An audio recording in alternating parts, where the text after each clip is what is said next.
In the Mass today, we're celebrating Jesus' glorious entry into Jerusalem. And the Jews, they welcomed him, and they were yelling, Hosanna. The question for us, though, is who are we with, the crowd or with Jesus? A crowd can get stirred up and filled with excitement in the moment, but then moments later change. And in this case, on Good Friday, they become the ones yelling for Jesus' execution. In the Passion narrative that we just heard, Judas, he had the crowd mentality. He was with Jesus physically, but his heart wasn't with him. He pretended to be a follower and friend of Jesus, but the whole time was planning to betray him. And we can do the same. We can pretend to be friends with Jesus. We come here and receive the Eucharist, but then betray him with our sins. Now, there's a difference between someone working at overcoming their sins and someone who's grown comfortable with their sins. They become complacent.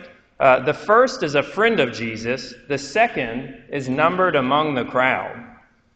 Well, all of us are called to be with Jesus, to give our whole lives to him. And Jesus shows us that the path to do this isn't worldly honor and fame. He had plenty of it when he entered Jerusalem, and it betrayed him. But it's the cross.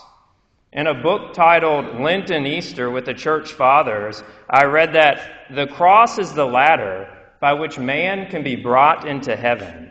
So set your faith on the cross, and from the cross, receive your crown. As we enter into this Holy Week, like Jesus, we should set our sights on the cross, meditate on it, rejoice in it, give thanks to God for it. Every friend of God is familiar with the cross. The saints, they clung to it throughout their lives. It's the means of our salvation, the reason that Christ came into the world, and it's our path to heaven. St. John Vianney, he once said, "You must accept your cross. If you bear it courageously, it'll carry you to heaven."